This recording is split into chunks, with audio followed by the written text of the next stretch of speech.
Recently, my friend and fellow ministry leader, Zach Imboden, invited me to be a guest on his podcast, Full Life Coaching. Our conversation was so rich that I asked him if I could bring it here to you, and I'm grateful he said yes. Zach believes that the healthiest leaders are the ones who refuse to lose their soul while serving others. He is a pastor, leadership and marriage coach, and spiritual director who helps leaders, couples, and ministry teams cultivate lives rooted in God's presence rather than driven by the pressure to perform. He has a particular passion for prayer and spiritual formation, helping people experience the full life Jesus promised and lead from a place of wisdom, grace, and abiding in Christ. In this conversation, we talk about trust, discernment, wrestling with God, and saying yes when we have no idea where that yes might lead. And we come back to something that God continues to teach me. We don't have to know where the path is going when we know the character of the one we're following. This interview was originally aired on Full Life Coaching, and I'm so grateful to Zach for letting me share it with you. You can learn more about Zach and his work at fulllifeforyou.com. So for a little change of pace, I'm handing over the microphone. Here's my conversation with Zach Imboden. Welcome to the Full Life Podcast. I'm Zach Imboden. And if we're honest, most of us like certainty. We like stability. We want to know where we're going, how things are going to turn out, and what our next step is worth the risk. But throughout Scripture, God rarely gives his people the entire roadmap. Instead, he invites them to trust him one step at a time. So maybe you're facing a career change or a ministry opportunity, a loss of a loved one, or a dream that feels bigger than your abilities. You sense God leading you. But saying yes means stepping into something you've never walked before. Today's conversation is for anyone standing at the edge of the unknown. So today, our guest, Denisha, has firsthand experience in what it means to trust God in the uncertainty. Denisha is learning and has learned what it means to be obedient. It doesn't eliminate fear, but allows us to trust God's faithfulness in ways we could never have imagined. So today we're going to talk about what it looks like to trust God when our future feels unclear, and how to discern God's voice, and why our greatest growth often happens on the side of obedience. So Denisha, welcome to the pod. Glad you are here with us today. Zach, I'm so excited to be here with you as well. Thank you for the invitation. Absolutely. Tell us a little about who you are and what you do right now. All right. So personally, I am the mother of four. I have three dogs and now a kitten. So that is my passion, is my family. And professionally, which is sort of what drives me in a lot of ways as well, I am a speaker, I'm a coach, and I founded a ministry about 7.5 years ago called Reclaimed Story. And so basically I've been in corporate America for 20 years, and I've been in ministry for the past 16. And so it's interesting combining both of those together and serving women as they heal from the pain of their past. We really believe that your story can become your strength. And so we get to walk with women as they make that a reality in their lives. To learn more about Reclaimed Stories, where do we go to learn more about that? Yeah, you can go to reclaimstory.com and also Reclaim Story on Facebook and Instagram as well. There you go. Well, Denisha, thanks for being on here and on a unique topic, how to say yes when God takes you into the unknown. And so to start the conversation, when you hear the phrase, hey, to say yes to God, let's help define that piece first. What comes to mind for you? Well, first of all, when you said this episode is for you, if you're trusting God with the unknown, I thought this episode is for me. I think saying yes to God, we might think it's obedience, right? We might think, it's being obedient. But I think there's so many different parts to what it means to say yes. How do you know what you're saying yes to? How do we know the character of God and who we're saying yes to? And then what does saying yes look like? So I was thinking about that and thought there's so many different parts to what does yes mean? I want to say, oh, it's obedience, Zach. That's what it is. It's all about the obedience, just going what I think God is telling me to do. But I think that takes a few steps to get there sometimes. And what would you say some of those steps are? So one, first, to tell you a little bit about how I'm wired, because it's going to sound like, oh, I just implement these three things and we go, right? But the way that I'm wired is I would love it if God could give me a 5-year plan Perfect. on an Excel sheet in a 3-ring binder with color coded tabs. Okay. That would be wonderful. But here's what I would do if he did that. That would be certainty. You mentioned certainty, right? That would be certainty. But what I would do with that binder, if he gave me the most beautiful binder ever, I would take that and I would run like someone has just passed me the Olympic torch, right? Like I would go.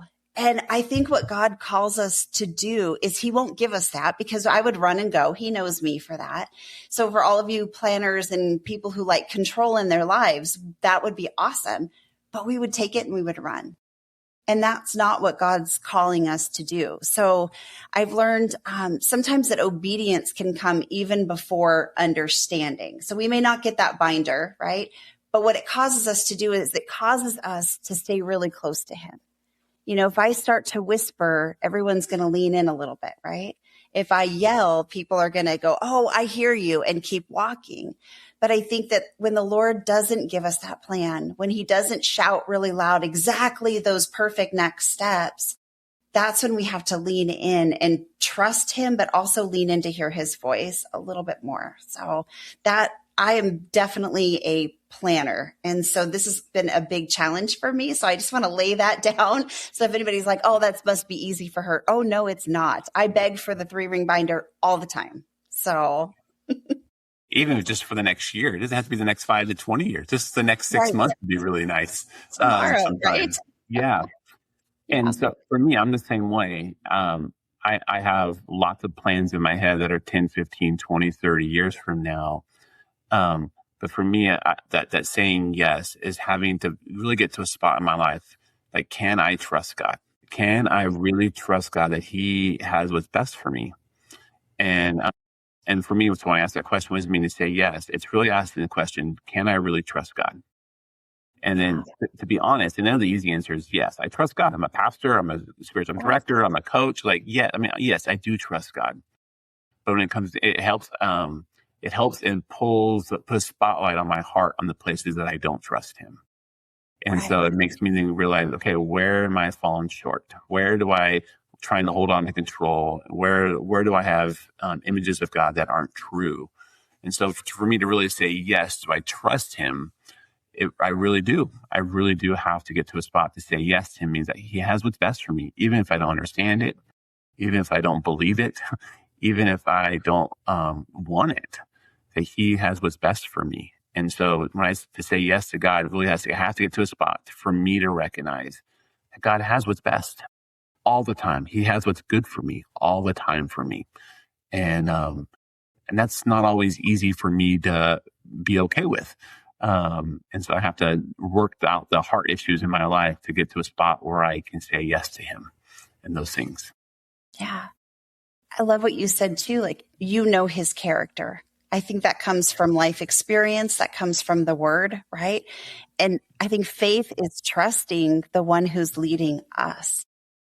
Faith isn't about the destination. It is really, truly about trust. He doesn't always give us that whole map, but sometimes we'll have a nudge of what that next step looks like. So it is trusting the one who's leading us that we can even give our yes to, I think, too. Yeah. So you walked, I'm not sure you can share what you want to hear, but you've walked through some challenging things over the last, you started a new business and stuff like that. So you've had to walk through the unknown. And so as you are learning to walk through the unknown that God is inviting you to trust him and all those things, what does that look like for you in your life right now?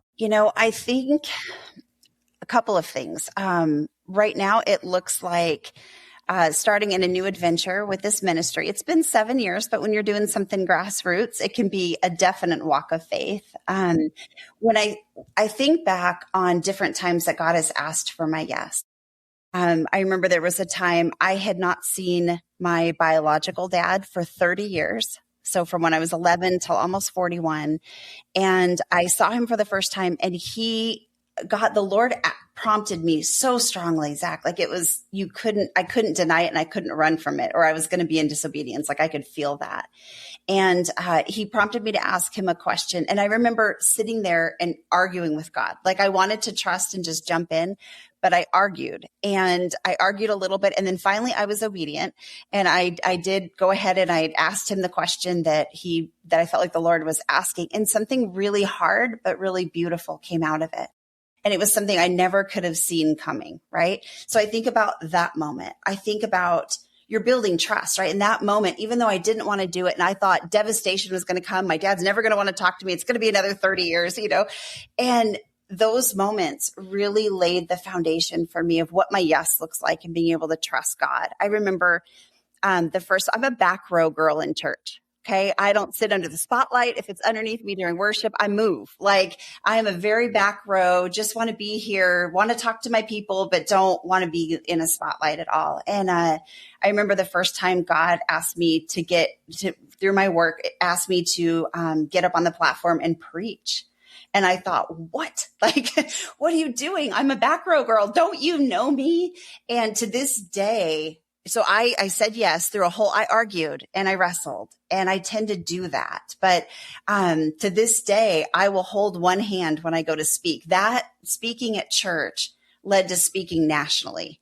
And what's crazy about that is all about my yes. I wanted to say no. I said no for days, right? When that first came up, I was like, But stepping into that, one thing that I do to this day is I'll hold one hand. If I have my Bible, my notes, my community, whatever I've got, my other hand I hold, and I imagine walking out there with him. So he's got my yes, but I will not give him my yes unless I know he's going with me. Yeah. And so that is a big part. I think of like in Joshua 3, right? When Israel didn't receive the miracle to cross the Jordan, the priests were carrying the ark and they had to put their feet in the water. That they had to give their yes to God, that this floodplain was going to part and heap up on both sides so they could walk through it. And I think that is a lot of giving God our yes is just, I'm going to put my feet in the water. I'm going to step on that stage. I'm going to ask my dad that question. I'm going to do I'm going to start that ministry. To just, if you feel that prompting, putting your feet in the water, we want all the answers, but I think that sometimes we have to put our feet in the water to watch God part it and take the next step. So yes, it's been a little scary at times. It is, but it's also where we see opportunities for God to show up in the most biggest ways in our lives. Yeah. And I wouldn't trade all the places where God asked me to say yes, and I stepped into for all the pain and the struggle and all the things that went with it now in my life now. And so as I look towards my future, the things that God's invited me to, I go, okay, but I think you're going to play, but you have a track record, at least, God, of showing up in meaningful ways. And isn't that amazing? And I think sometimes we think, right? Like, God, what if this isn't you? I know that can stop me in my tracks. Like, Lord, I trust this if I know it's you, but I need, a billboard on the side of the highway. Like I need something to tell me this is definitely you. And one of the things, and I tell my coaching clients this, is God is bigger than our decisions, right? So like if I make a choice, whether it's that job, that ministry, that question, that spouse, that all the things, right? Coach, a lot of people are like, I don't know if this is the person for me, or I don't know if I should take this job or that job. Like you do the best that we can and know that God is big enough to move us. If we take one job and he really, his best was something else, then I think he's also big enough to move us. I don't always think that it's one way or, he's just going to walk away from you. That he's with us in our decisions and he's big enough to move us when we need to be moved. Yeah.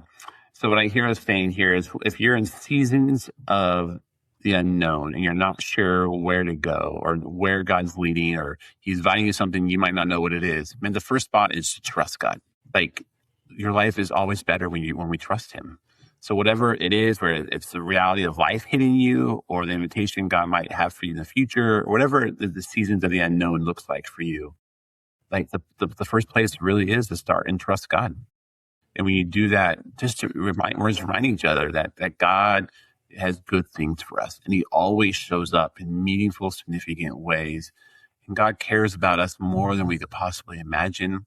And it might not go the exact way we think it might go. And the path might take some bumps along the way. But God shows up.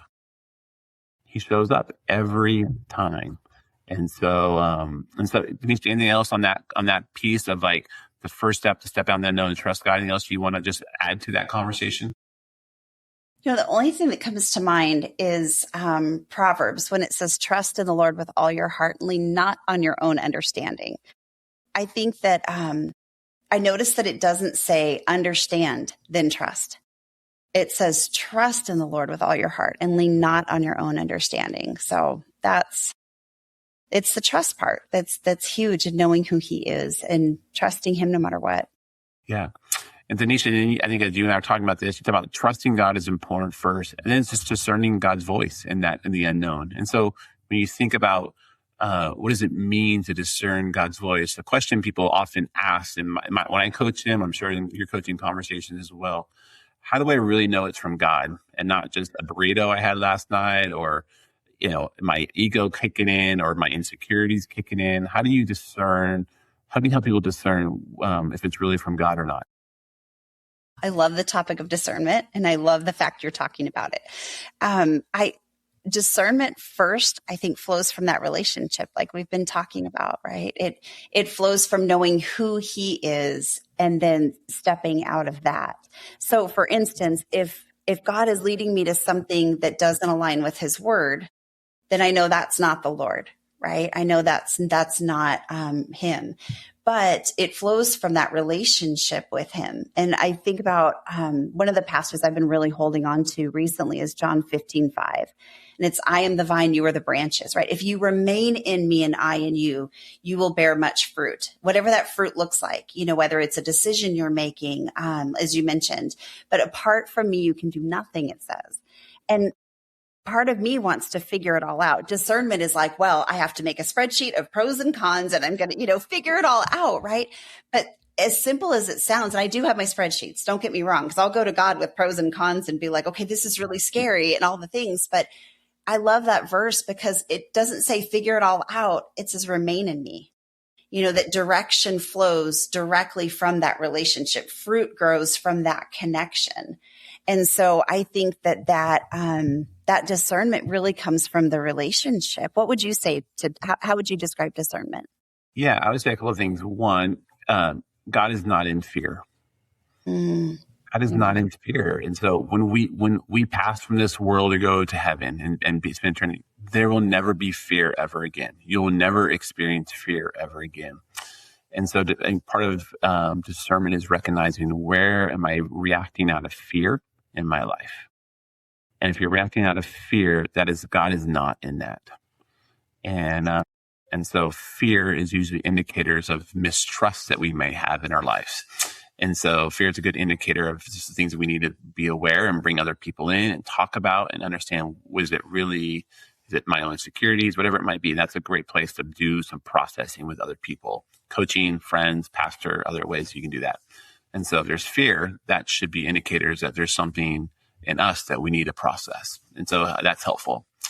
And the other way I think about it too in discernment is to really get to a spot where you could pray, God, whatever you want. Now, I pray, God, here's what I want you to do. And if you want to do something else, let it be a variation of what I want. It's easy to pray that, and it's easy to pray for those things, but to really just get to a spot to go, God, whatever you want. And I really do mean whatever. If I could get to my heart to a spot, say, God, I'm willing to do this, or I'm willing to do that. This to happen and for that to happen. If you want to bring this or take that away, I'm good. But to really be at a place in your relationship with God with such incredible peace that God can do whatever he wants. And so that's really hard for me in decisions that I'm making or life choices or stuff like that. I have a strong preference for what I want. And that's okay. It's okay to have a preference, but to really even die to yourself to a spot where you can relinquish that to what God would want to do. Because God often takes the things that I want and then wants to move things in me and let it come out in a totally different way than what I was expecting to happen. And it's usually better. but I have to die to myself, my own pride, my own ego, my own control issues. And so if I could pray in a way that God, whatever you want to do here, A, B, or C, or whatever else you might want to do, I'm okay with it. That's a really helpful place for discernment. That's so good. One of the prayers that I've been praying along that same line, because I like control, I want to hold tightly to the end game, if you will, is Jesus, what are you inviting me into? And sometimes that fear is wrapped up in my own personal growth. Sometimes that thing I'm arguing with him about or trying to make a decision about, sometimes it's not even about the decision, which is why his ways are so much bigger than our ways, right? It's not always about that thing, as you just mentioned. Sometimes it's about my ego. Sometimes it's about my pride. Sometimes it's about my growth. And so I've been trying to, instead of God, I want this, right? Which I do that as well. Don't get me wrong. But like, I've been trying to add, Lord, if you give me this, or if you don't give me this, or if you say, wait, what are you inviting me into? And that's been a really beautiful relationship building thing for me, is because sometimes I don't like the answer, but I'm like, okay with that. But it takes my focus off of, am I supposed to do this? Yes or no? And it leads me more into that relationship of, Lord, what are you inviting me into? If this is a yes, if this is a no, what are you inviting me into? And man, it gets back to trust a lot of times. It does. Absolutely. And so discernment really isn't just waiting until every question is answered. It's just like, you're right. It's learning to trust the one who's leading us. And so if we can have discernment and just walking through the journey that God has for us, he will lead, he will guide every time. He will do that. And so we want to trust God. We talked about how we want to discern God's voice in our lives. And the last thing I think you shared, as we talk about how do you step in the unknown, is going on the adventure. Like you just have to go, and there's a stepping out in faith that you've talked about. And so, what does it look like to have to step into the adventure? Yeah. First of all, following Jesus, right, has never been something boring. It's been terrifying at some times. It stretches, but it's always worth it. As much as I like control, I think I would rather live an unpredictable life with him and being on that adventure. Like, we can't see the whole picture, and we can't see how he's going to connect everything together for our good, for the kingdom's good. But what we can do is take that next step. And I think having an adventurous spirit of just going, okay, Lord, not it's black and white and there's right or wrong, but, and I'm not talking about morally. I'm speaking of like decision or, decision making, or that yes, right? But it's saying like, whether it's yes or it's no, God, you're going to take me somewhere on this, and I'm going to learn. And if I fall flat, like we were talking about, sometimes we're close to the edge and I'm like, okay, I'm going to step into the water, and I might fall off a cliff and then end up in the water. The water might part. Like, I just have to be on that adventure and trust, that whatever God is calling me into, to stay curious about that adventure, curiosity over certainty, and just being willing to take that adventure with him. We see so many adventures in the word, right? Of just God doing incredible things. So I think that adventure is good. And I don't know about you, but I love the adventure, right? I love not knowing what God's going to do next. But in that, I also have questions and I have wrestling with him. So sometimes I wrestle, sometimes I argue, sometimes I tell him why his idea sounds terrible. And that's part of my adventure, right? We're working a relationship just like you would a spouse, a friend. Like, you're going to say, I don't know. That sounds like a terrible idea. This is why I don't think we should do that. And that person might come back and say, yeah, but let's try it, or let's do this. Eventually, I think my heart's desire is to become so convinced of God's goodness that even when I wrestle, even when I'm unsure of that unknown, that adventure sounds terrifying, but my heart keeps coming back to a yes. And so I think that's all part of the adventure. What does adventure mean to you? Let me ask you this question. Yeah. So 7 years ago, you can share briefly if you're willing. 7 years ago, you felt a sense of God calling you to start Reclaim Stories, and that was an adventure, I'm just imagining, for you. Could you share with us just briefly about that? It's, hey, I felt that God invited me to this. I did some discernment, I trust God, and then to step into that. How was that process for you? There were two major parts to that process. One was when God began reclaiming my story. And I had to trust. For 40 years of my life, I'd shoved things under the rug of my life. And then about 40, I started walking and tripping over it constantly. That looked like patterns or rhythms in my life that I wanted to change. And one day God began to peek under the rug and he's like, hey, here's the answers. I'm like, no, we don't peek under that rug. That's not something we do. And so I had to trust, I had to discern, and I had to be ready for the adventure. And it was so worth stepping into those moments of healing with him. So that was my first part. The second part was 2 years later when he said, now start a ministry to help other women walk through. And that was scary, right? Because I'm one of those people that want to have it all figured out before I step in. I want to see that water part before I put my feet in. And so that was a big leap of just, yes, I'll do this. And I remember one prayer time just saying like, God, I don't have all this figured out. And my just in my heart, I felt like he was saying, but you're not the healer. I am.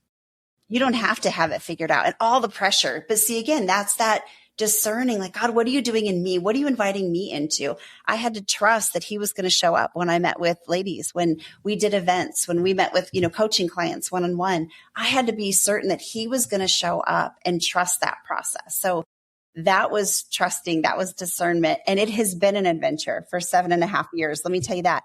A year after he said, start the ministry, he called me to leave my job that I had had for a decade as a pastor at our church. It was security, right? It was all the security of, health insurance and all the things.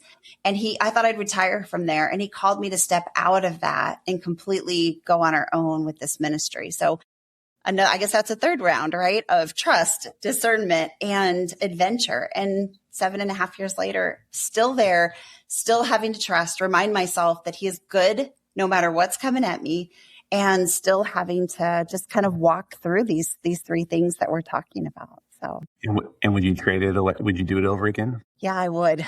There's a part of me, right, that stops and pauses and thinks, I don't know, it's been real hard. Like, it has been hard.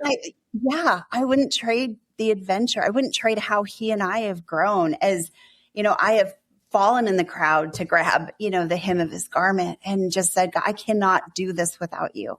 And so I wouldn't trade that part at all. There's moments I wish he would have taken, but absolutely. I wouldn't trade the journey. But no, yeah.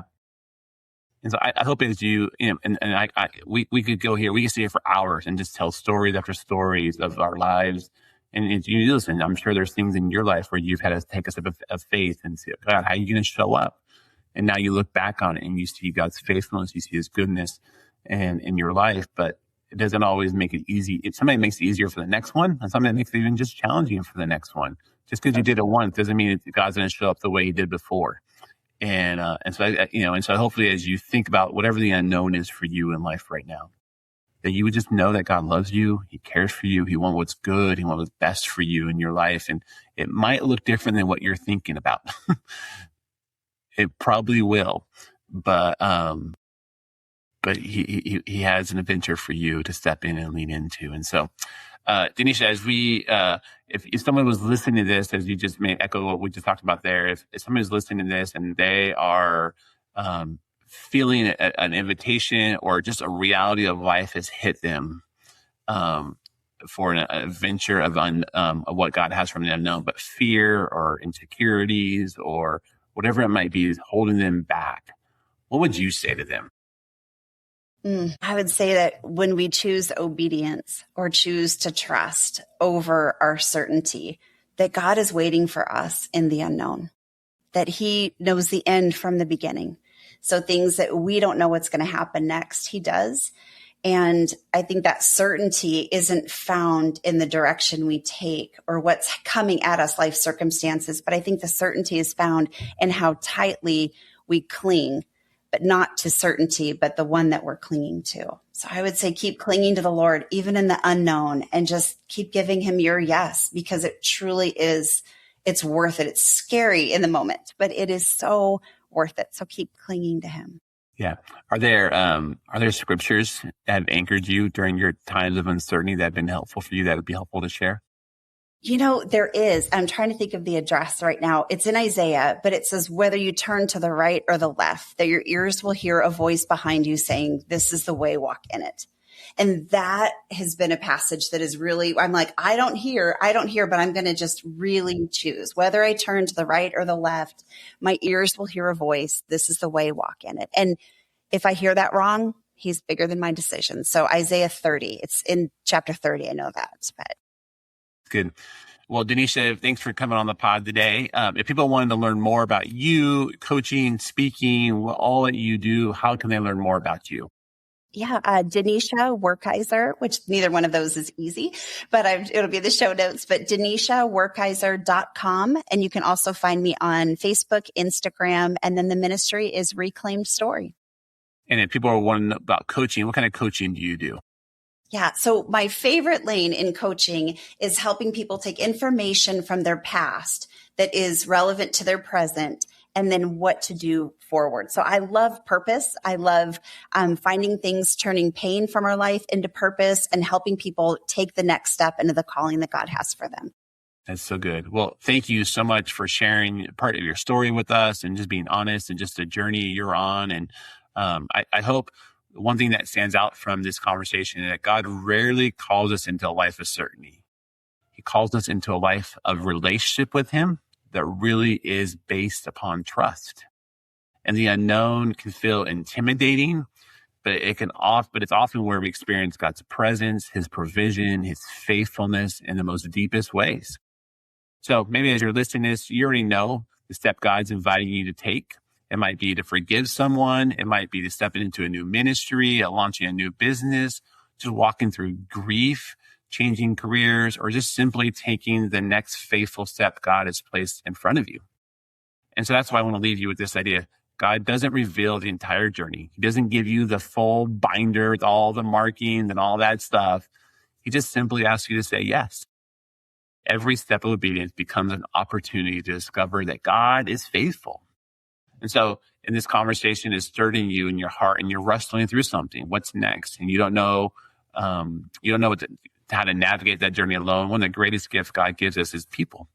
And sometimes we need people to help us discern God's voice and what he's doing in our life and to help us walk through those next steps. And so that's why I offer coaching or spiritual direction through Full Life Coaching. You can reach out to Denisha where if you're seeking clarity or navigating major transitions or recovering from burnout, or simply just wanting to grow closer to God, we'd be honored to walk alongside of you. You can learn more about me at fulllifeforyou.com, more about the coaching, spiritual direction, and resources to help you design for the purpose and full life God has for you. So thanks for joining us on our podcast today. If this conversation encouraged you, would you do me a favor? Subscribe, leave a review, share it with someone who might be standing on the edge of the unknown. So thanks for listening and be a healthy leader and stay a healthy leader. Have a great day.